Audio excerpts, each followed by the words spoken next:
जी बीबी जी, अभी बहुत तेज बारिश हो रही है, सड़कों पर पानी भरा हुआ है। जैसे ही बारिश रुकेगी मैं आ जाऊंगी। 2 बूंद बारिश आती नहीं, तुम लोग बहाने ढूंढने लगते हो। अगर आधे घंटे में तुम काम पर नहीं आई तो कल से काम पर आने की कोई जरूरत नहीं है। मालकिन, मालकिन सुनिए तो। मालकिन, हेलो हेलो। अब क्या करूँ, पिंकी के पापा भी घर पर नहीं है, मुझे इसे साथ ही काम पर ले जाना पड़ेगा। माँ, सड़क पर तो बहुत बारिश है, हम भीग जाएंगे।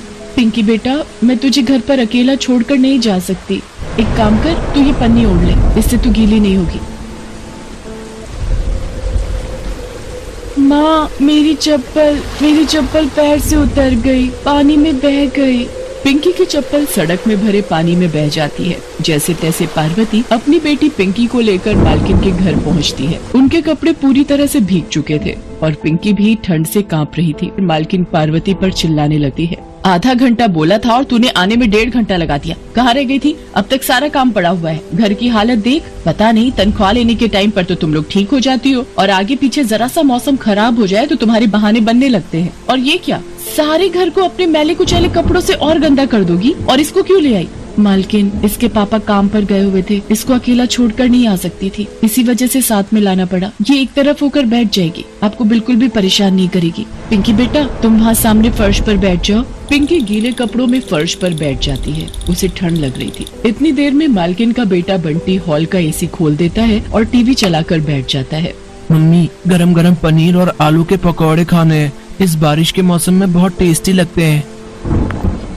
बंटी बेटा, एसी बंद कर दो, देखो उस बच्ची को ठंड लग रही है। पापा, बहुत गर्मी है और मैं पकौड़े खा रहा हूँ तो मुझे और गर्मी लग रही है। कोई बात नहीं साहब। पिंकी बेटा, जाकर वहाँ गैलरी में बैठ जा। सुमन, आज इतनी तेज बारिश थी फिर भी तुमने पार्वती को जबरदस्ती काम से निकालने की धमकी देकर बुला लिया। ये गलत है सुमन, किसी के गरीब होने का इतना फायदा नहीं उठाना चाहिए। बंटी के पापा अपने कमरे में चले जाते हैं। पार्वती काम में लग जाती है। अरे मैं तो भूल ही गया, मम्मी मुझे ड्राइंग शीट का काम पूरा करना था और ड्राइंग शीट खत्म हो गई। पापा तो अंदर रूम में अपना काम कर रहे हैं, अब इतनी बारिश में मैं शीट्स कैसे लेने जाऊँ? रुक, मैं पिंकी को भेजकर मंगवाती हूँ।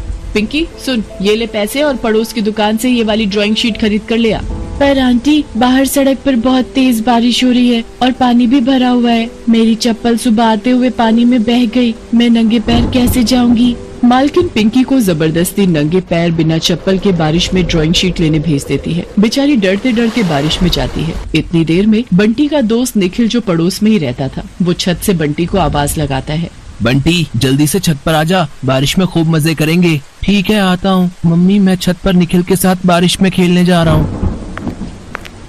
उधर पिंकी बेचारी नंगे पैर बारिश में भीगती हुई ड्राइंग शीट खरीद कर ला रही थी। अचानक पिंकी के पैर में चोट लग जाती है और खून बहने लगता है। बड़ी मुश्किल से वो घर पहुंचती है। इतनी देर में बंटी के पापा भी कमरे से बाहर आ जाते हैं। पिंकी, ये तेरे पैर में चोट कैसे लगी मेरी बच्ची?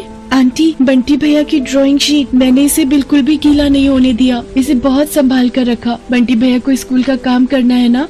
बंटी भी बारिश में खेलकर छत से नीचे आ जाता है। पिंकी की भोली बातों को सुनकर सुमन बहुत शर्मिंदा होती है और सचमुच पिंकी ने अपनी चोट की तरफ ध्यान नहीं दिया। उसे तो बस ये चिंता थी कि बेटी की ड्राइंग शीट खराब ना हो। पार्वती, तुम रुको, मैं अभी फर्स्ट एड बॉक्स लेकर आती हूँ।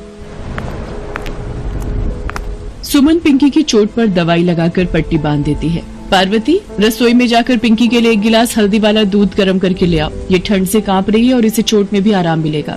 सुमन, पार्वती और पिंकी गरीब जरूर हैं, पर मन से कितनी ईमानदार हैं। आज तुमने देखा। मालकिन, सारा काम हो गया है, अब मैं चलती हूँ। घर जाकर पिंकी थोड़ी देर आराम कर लेगी। पार्वती रुको, सुनो, आप पार्वती को और पिंकी को अपनी गाड़ी में घर तक छोड़ दो। पिंकी, तुम ये मेरी चप्पल पहन लो। सचमुच एक गरीब के लिए बारिश एक कहर बनकर आती है, ये सही है। इसलिए हर अमीर को गरीब की परेशानी जरूर समझनी चाहिए। बारिश का मौसम तो आगे भी रहने वाला था। इसके लिए सुमन पार्वती के लिए एक नया छाता और साथ ही साथ पिंकी के लिए नई चप्पल और कुछ कपड़े भी खरीद कर लाती है, जिसे देखकर पिंकी बहुत खुश होती है। सुमन ने भी अब पार्वती को बारिश के दिनों में देर से आने के लिए गुस्सा करना छोड़ दिया था। अब वो गरीब की परेशानी को समझने लगी थी।